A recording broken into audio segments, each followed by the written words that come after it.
বাপরে, এটা কি বাজনা বাজাচ্ছে নাকি রে? কি বাজনা বাজছে?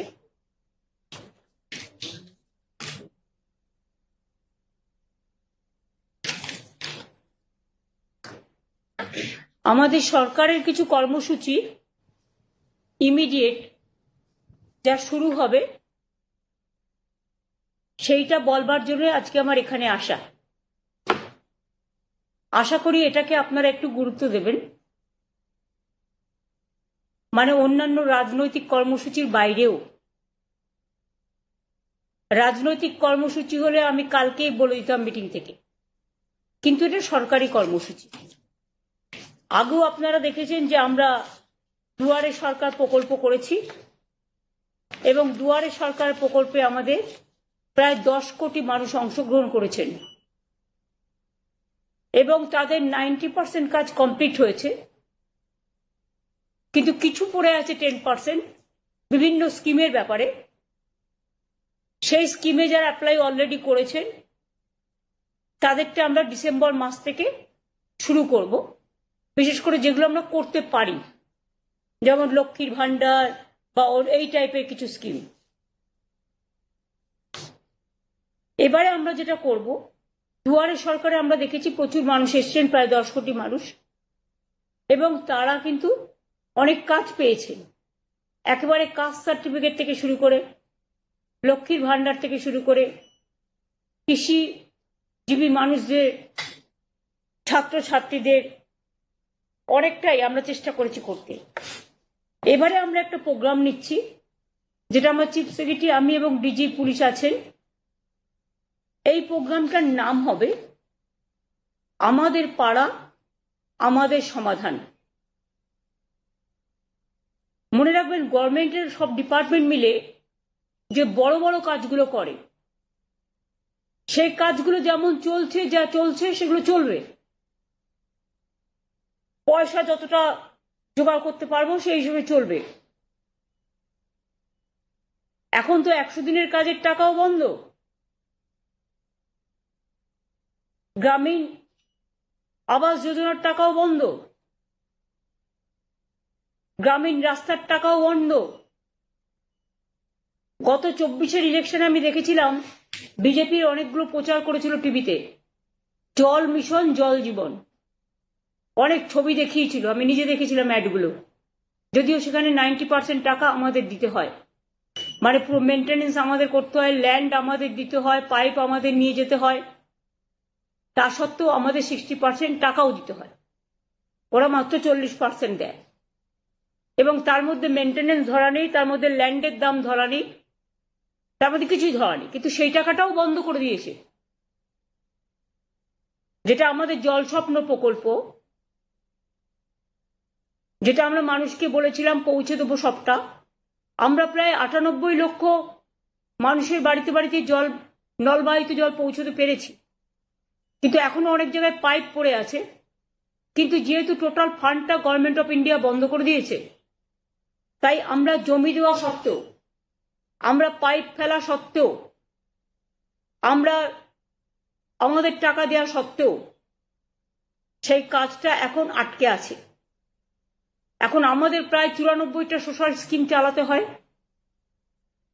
আমাদের 100 দিনের কাজের বদলে কর্মশ্রী হয়েছে। আমি আপনাদের আগেই বলেছি প্রায় 75 লক্ষ জব কার্ড হোল্ডারদের আমরা কাজ দিয়েছি। এছাড়াও আরো যে স্কিম আছে, লক্ষ্মীর ভান্ডার বলুন, কৃষক বন্ধু বলুন, সবুজ সাথী বলুন, তরুণের স্বপ্ন বলুন, ঐক্যশ্রী বলুন, শিক্ষাশ্রী বলুন, মেধাশ্রী বলুন, সবুজশ্রী বলুন, 94টা স্কিম গভর্নমেন্টের আছে। এই টোটালটাই আমরা চালাই। স্বাস্থ্য সাথী থেকে শুরু করে, বিনা পয়সায় রেশন দেওয়া থেকে শুরু করে, আমরা সবটাই চালাই। কিন্তু আমাদের প্রায় 1,75,000 কোটি টাকার উপরে, এখন টাকাটা আরো বেড়েছে। সেন্ট্রাল গভর্নমেন্ট আমাদের টাকা আটকে রেখেছে, আমাদের দেয়নি, আমাদের পাওনা টাকা, বকেয়া টাকা। কিন্তু তা সত্ত্বেও বাংলার মানুষের আশীর্বাদের, শুভেচ্ছা এবং দোয়ায় বলতে পারেন আমরা চেষ্টা করছি কেন্দ্রীয় সরকারের বৈষম্য বঞ্চনা সত্ত্বেও মানুষের কাজ, মানুষের মুখের হাসি যেন কেউ কেড়ে নিতে না পারে। দুয়ারে সরকারে আমরা দেখেছিলাম আগে মানুষকে এখানে ওখানে ঘুরে বেড়াতে হতো, কিন্তু দুয়ারে সরকারে অনেক মানুষ নিজে আসতেন এবং নিজের কথাটা বলতে পারতেন। অনেক সুযোগ আমরা দুয়ারে সরকার থেকে অনেক মানুষের কাছে পৌঁছাতে পেরেছি। সেই জন্য দুয়ারে সরকারে যারা পার্টিসিপেট করেছিলেন, অফিসার সহ, সরকারি কর্মচারী সহ, বিডিও, এসডিও, ডিএম, আইসি, ওসি, এসপি, অ্যাডিশনাল এসপি সহ, ডিএসপি সবাই সহ, সাধারণ মানুষও যারা এসছিলেন তাদের কাছে আমরা কৃতজ্ঞতা জানাচ্ছি। আমরা অনেক সময় দেখি ছোট ছোট পাড়ায় হয়তো একটা কলের দরকার, হয়তো একটা ছোট্ট পাড়া তার একটা ছোট্ট গ্রামীণ রাস্তা অল্প করে করে দিলে তাকে কাদায় হাঁটতে হয় না। অনেক সময় আমরা বিদ্যুৎ পৌঁছেছি অনেক জায়গাতেই, কিন্তু বাই চান্স যদি কোনো জায়গা বাদ হয়ে যায় যেখানে ইলেকট্রিসিটি নেই, হয়তো একটা ইলেকট্রিক পোল বসাতে হবে বা বর্ষায় ভেঙে গেছে, এই রকম ধরনের ছোট ছোট কাজগুলো, ধরুন একটা আইসিডিএস সেন্টারের বাড়ি ভেঙে পড়েছে, তার ছাদটা করে দিতে হবে। ধরুন একটা স্কুলের ছাদটা দিয়ে জল পড়ছে, ওই ছাদটা করে দিতে হবে, পুরো স্কুল বিল্ডিং নয়, ছাদটা। এইরকম ছোট ছোট কাজের জন্য আমরা একটা প্রোগ্রাম নিয়েছি গভর্নমেন্টের, আমাদের পাড়া আমাদের সমাধান। এক্ষেত্রে সিস্টেমটা হচ্ছে আমাদের সরকারি প্রকল্পে অনেক মানুষ অংশ নিয়েছেন, এবার মানুষের প্রকল্পেও আমাদের সরকার পথে নামছেন। যদিও এটা খুব ছোট্ট প্রোগ্রাম, কিন্তু যদি বিস্তৃতি দেখেন তাহলে এর বিস্তৃতি খুব ব্যাপক। মাননীয় প্রধানমন্ত্রীজি বারবার বলেছেন আত্মনির্ভরশীলতার কথা, কিন্তু কার্যক্ষেত্রে কিছু হয়নি, করতে হয় টোটালটাই স্টেটকে। আমরা এখানে কি করছি, আমরা যেটা আমাদের পাড়া আমাদের সমাধান, সারা দেশে এইরকম উদ্যোগ এই প্রথম। এখানে মানুষ নিজেদের বুথে, ওই ব্রিজ নয় বা স্কুল নয় বা বড় বড় প্রোগ্রাম নয়, সেগুলো যেমন ডিপার্টমেন্ট করে ডিপার্টমেন্ট করবে, এটা এক্সট্রা প্রোগ্রাম। গ্রামে ছোট ছোট সমস্যা থাকে, সেটা আমাদের সরকারি অফিসাররা শুনবেন এবং তাদের একটা জায়গায় একত্রিত করবে। 3টে করে বুথ নিয়ে একটা সেন্টার হবে, একটা পাড়া হবে, এবং 3টে বুথ নিয়ে আমাদের 80,000 বুথ আছে। এটা করতে 2 মাস সময় লাগবে, কারণ একটা বুথ থেকে আরেকটা বুথে যাবে, একটা বুথ থেকে আরেকটা বুথে যাবে, এবং একদিন করে প্রত্যেকটা বুথে তারা সারাদিন থাকবে এবং সেখানকার সাধারণ মানুষ তাদের জন্য একটা করে জায়গা থাকবে, সেখানে এসে তারা তাদের গ্রামের সমস্যা জানাতে পারে। এটা গ্রামের সমস্যা, এবং সেক্ষেত্রে আলোচনা করে সরকারি অফিসাররা ঠিক করবেন কতটুকু আমরা করতে পারি। বড় প্রোগ্রাম নয়, এটা কিন্তু ছোট। আমরা স্মল ইজ বিউটিফুল, স্মলে চলে যাচ্ছি, গ্রামের অন্দরে, মাটির অন্দরে। সমস্ত কাজই হবে স্বচ্ছতা বজায় রেখে, নিরপেক্ষতা মেনে, অনলাইন পোর্টালের মাধ্যমে, কিন্তু মানুষ নিজের সমস্যা নিজে জানাতে পারে, নিজের কাগজ নিজে জমা দিতে পারে। আমরা যেটা বলতে চাই যে আমাদের অফিসাররা তাদের সাথে আলোচনা করবেন, 3টে বুথ নিয়ে একদিন করে ক্যাম্প হবে পাড়ায় পাড়ায়, মানে 3টে বুথ নিয়ে আমাদের 80,000 বুথ আছে, এবং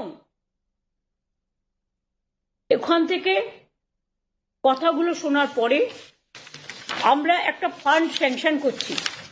এত সমস্যার মধ্যেও একটা বুথের জন্য আমরা এর জন্য ছোট ছোট কাজ করার জন্য 10 লক্ষ টাকা করে স্যাংশন করব। তার মানে এখানে প্রায় 8,000 কোটি টাকার উপর সরকারের খরচা হবে, এবং এর ফলে একটা গ্রাম একটা বুথ নিয়ে হয়, আপনারা জানেন।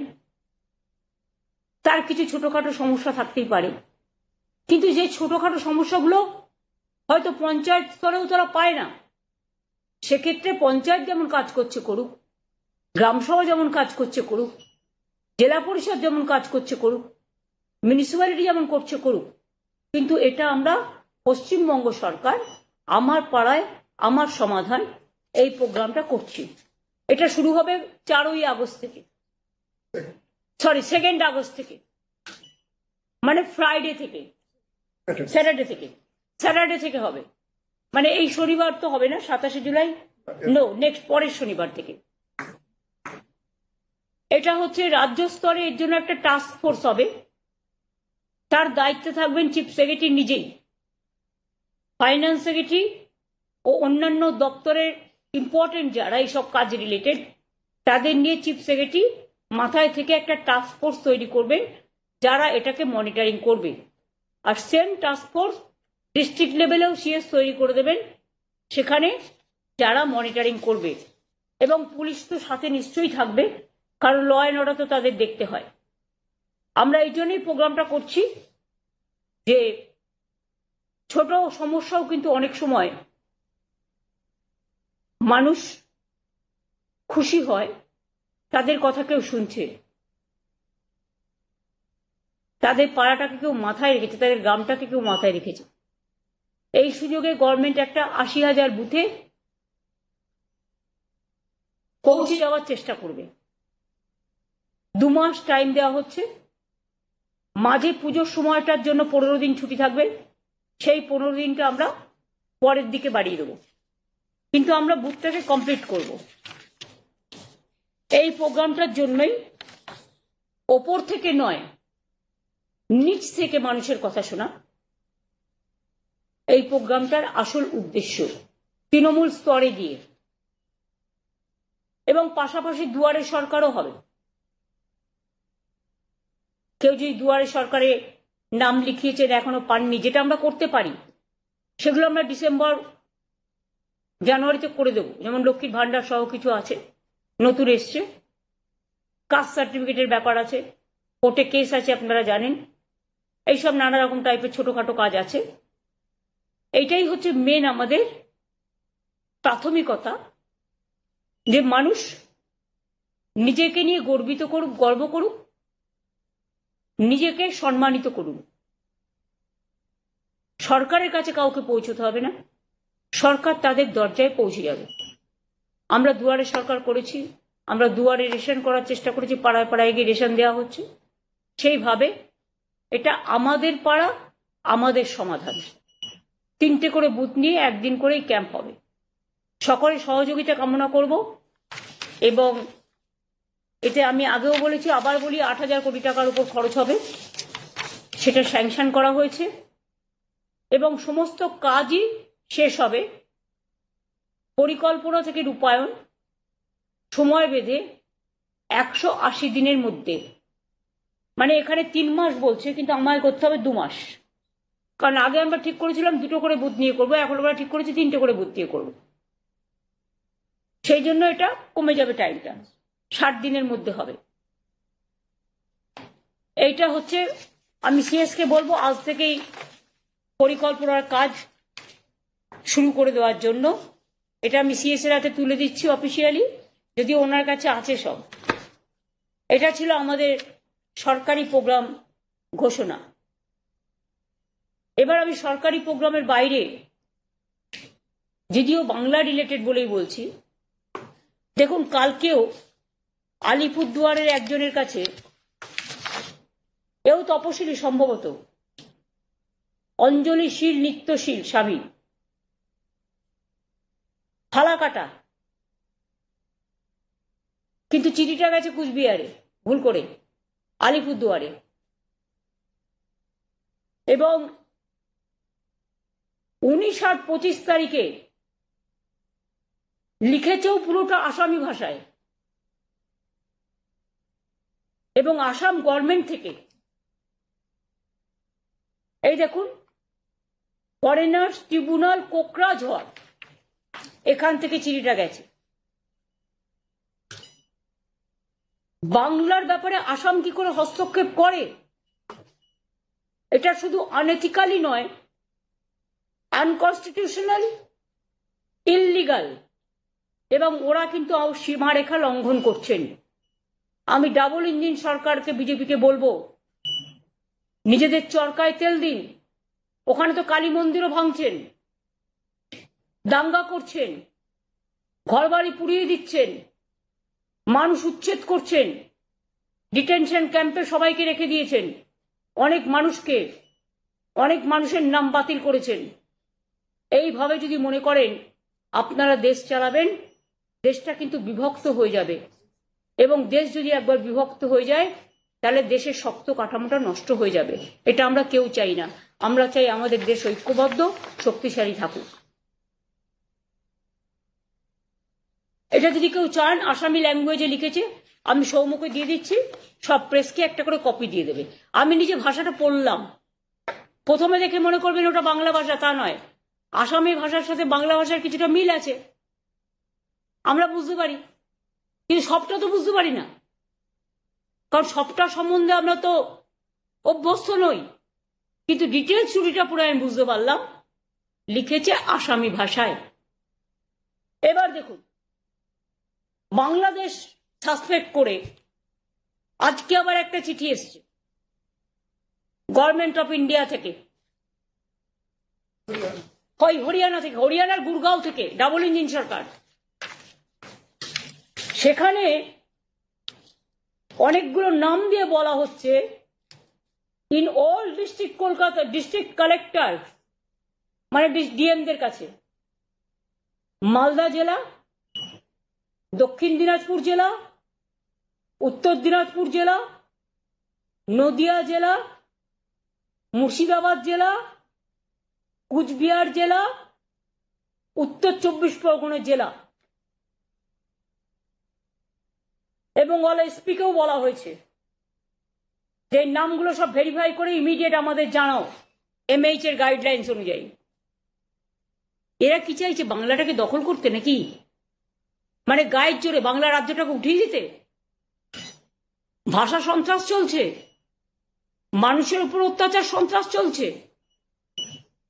এবার প্রত্যেকটা জেলা চুনকে চুনকে, মানে বেছে বেছে জেলার মানুষদের যাতে সংকটে ফেলা যায়। আমি সবাইকে বলবো, কেউ ভয় পাবেন না, আমরা আমাদের কাজ আমাদের মতো করব, মানুষকে রক্ষা করা আমাদের দায়িত্ব এবং কর্তব্য। এই সব করে ভোটার লিস্ট থেকে নাম বাদ দিয়ে বিজেপি যদি মনে করেন মহারাষ্ট্র দিল্লির মতো বাংলায় জিতবেন, তাহলে ভুল করছেন। মানুষের বিস্ফোরণ গতকাল আপনারা দেখেছেন, কাউকে আমরা নিয়ে আসিনি, তারা নিজেদের তাগিদে এসছেন। এবং এটাও যদি চান, এটাতেও প্রায় নাম আছে 52 জনের।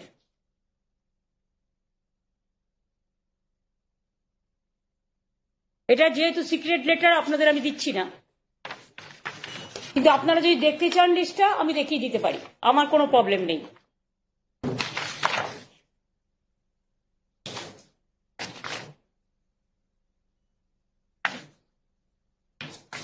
এই দেখুন ফুল পেজ লিস্ট, দেখুন ফুল পেজ লিস্ট, দেখুন ফুল পেজ লিস্ট।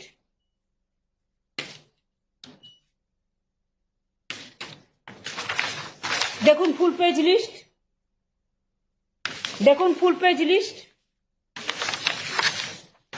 52 পর্যন্ত সিরিয়াল।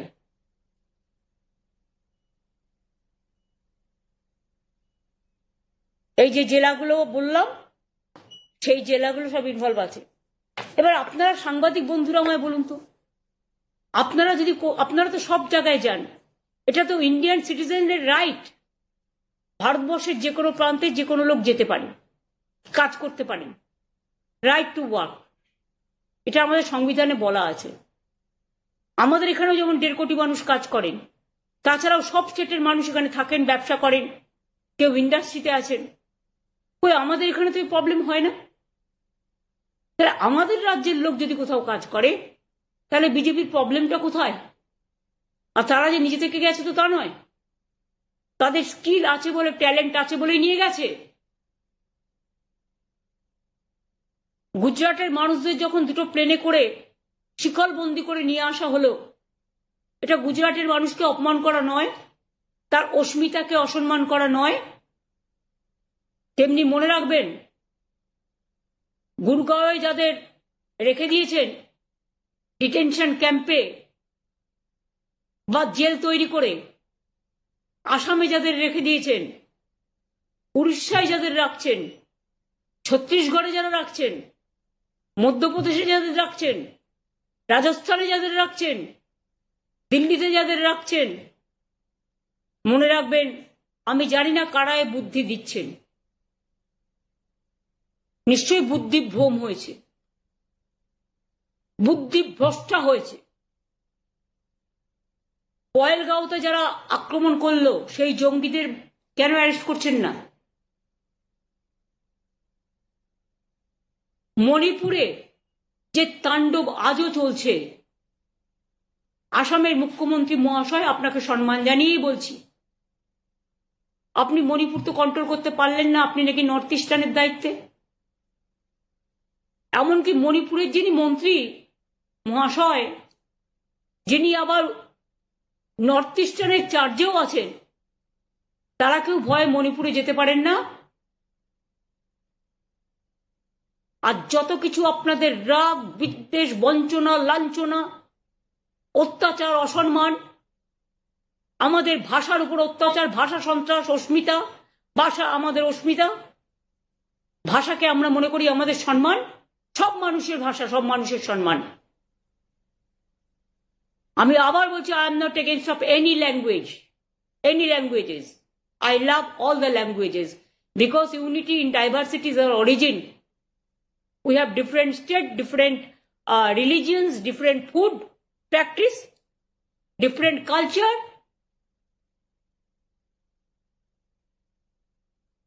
আমরা সবাই সবাইকে নিয়ে ভালো থাকি, এটাই ভারতবর্ষ। সারে জাহাঁ সে আচ্ছা হিন্দুস্তান হামারা। বৈচিত্র্যের মধ্যে ঐক্য,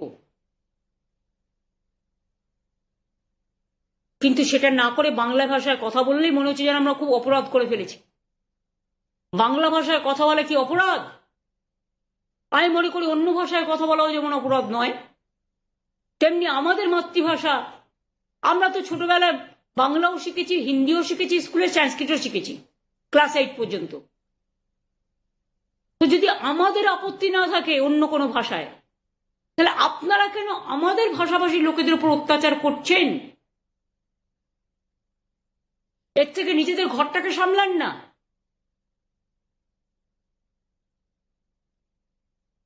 ঘরে আগুন লাগলে জলে আগুন নেভাবেন কি করে? আগে তো ঘর সামলান। বাংলার দিকে তাকানোর দরকার নেই।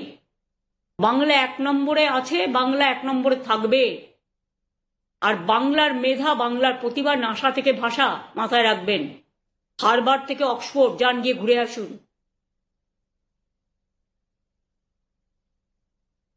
আমি একটা ছোট্ট বলছি, স্টোরির মতো, আমরা ছোটবেলা থেকে শুনে আসছি।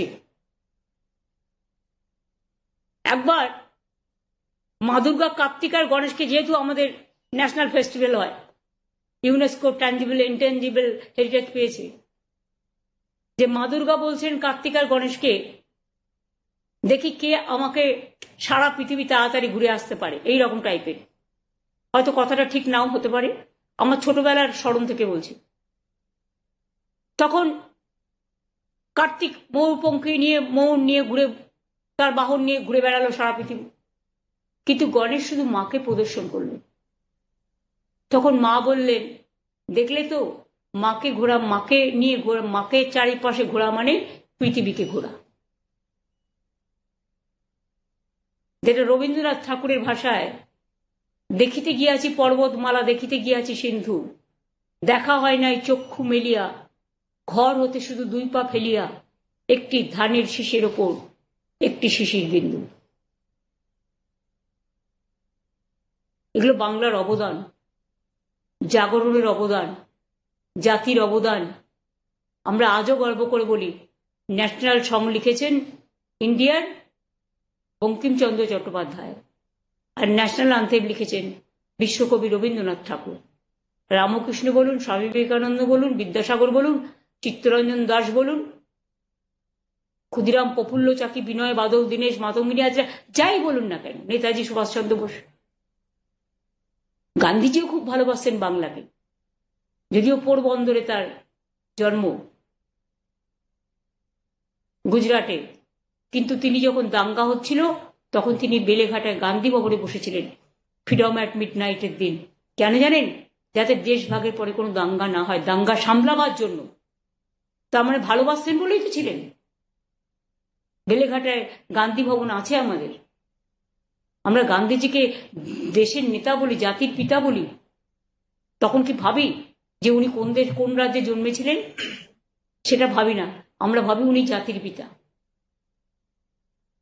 দেশের নেতা কেমন হয়? দেশকে যিনি ভালোবাসেন তিনি হয় দেশের নেতা। সুতরাং মানুষকে ভালোবাসলে তবেই দেশকে ভালোবাসা যায়, আর মানুষকে ভালো না বাসলে দেশকে ভালোবাসা যায় না। এইটুকুই আমার বলার ছিল। আমি ডকুমেন্টটা সিএস এর কাছে দিচ্ছি, কারণ যেহেতু ডকুমেন্টটা আমাদের কাছে এসছে। এই পর্যন্ত আজকে আমার বলার ছিল। তারপরে যদি এই সাবজেক্টের উপর আপনাদের কোনো কোয়েশ্চেন থাকে, ইউ ক্যান। दीदी एक सवाल था पार्लियामेंट से जुड़ा हुआ, अगर आप अलाउ करें। पहले आप बताओ, आप लोग तो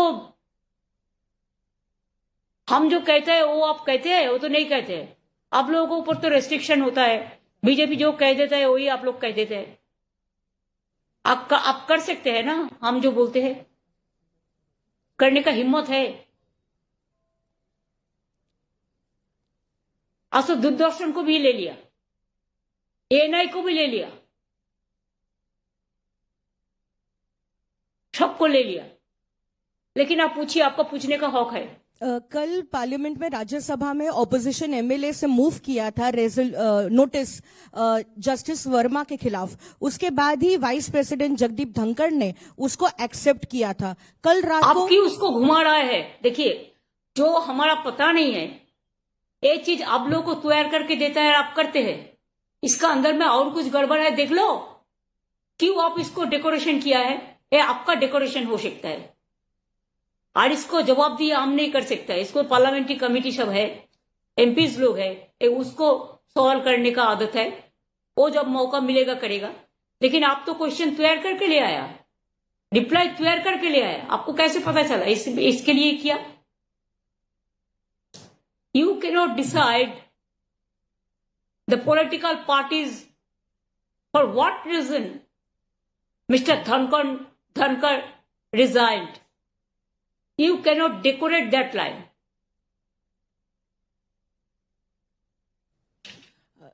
দিদি বাংলা ভাষা নিয়ে আপনি যেটা বলছেন, এক্ষেত্রে পার্লামেন্টে সেশন চলছে, সাংসদরা কি এই বিষয়টা নিয়ে কোনো মুভ করবেন?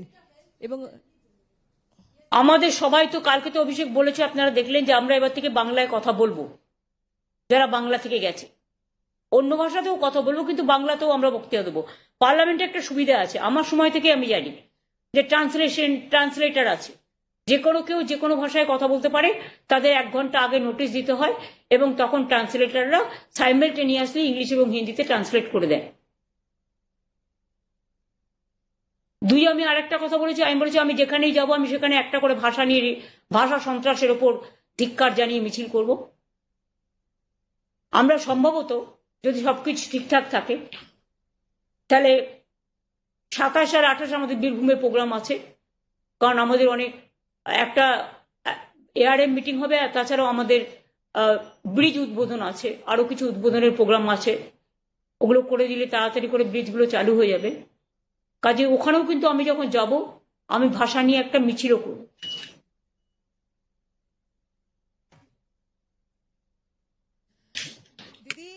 Vice President has resigned from the Rajya Sabha, but then he has cited the health issue. You are from ANI? You are from ANI? No, Didi, from PTI. PTI, okay. Then she is from ANI, na? She is Pooja. Your friend? Pooja from Times Now, she was. Times Now, okay. You, please. Didi, I'm saying Bolo. that Mr. Dhankar has resigned citing the reason of health issues. Now, how do you see that? I don't have any comments about it because let us see the things. Let us watch. He's wealthy man. He's a healthy man. I think his health is absolutely okay. দিদি, বিরোধীরা বলছে যে vote পর্যন্ত তৃণমূল কংগ্রেস এই ইস্যুটা চালিয়ে যাবে, বাঙালি ইস্যুটা। কেন ভোট পর্যন্ত, কেন সারা জীবন চালিয়ে যাবে? তৃণমূল যখনই এ ধরনের সন্ত্রাস হয়েছে তখন লড়াই করেছে, লড়বে।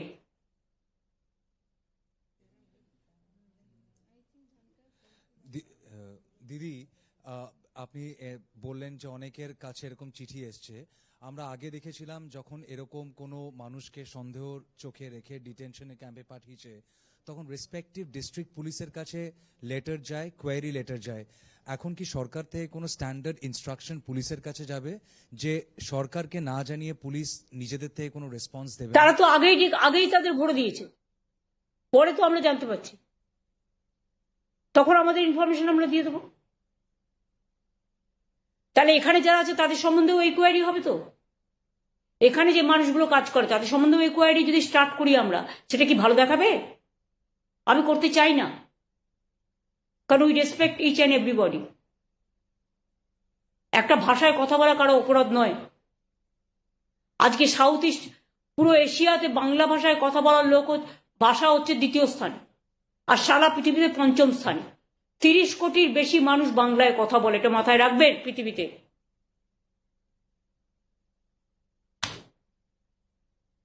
আই থিঙ্ক হয়ে গেছে। আমার আবার ইউনিসেফের ওরা আসবে, আমাকে দিদি, পিক একটা করতে হবে। জিনিস খালি জিজ্ঞেস করা ছিল, সেটা হচ্ছে যে এই যাদের নিয়ে কোয়েরি করতে পাঠাচ্ছে তাদেরকে নির্দিষ্ট ওই রাজ্যে, মানে যে রাজ্য থেকে কোয়েরি পাঠাচ্ছে সেখানে 30 দিনের জন্য একটা হোল্ডিং ক্যাম্পে রেখে দেওয়া হচ্ছে। তাতে তারপরে সেটা তো কালকে আপনাদের আমি মিটিং এ দেখালাম। এটা ইল্লিগাল ডিটেনশন এবং অসম্মান আমাদের মাতৃভাষার প্রতি। এবং দিদি ওই চিঠিটা এটা চ্যালেঞ্জ হবে, just wait and see, it will be challenge at proper time. Election commission বলেছে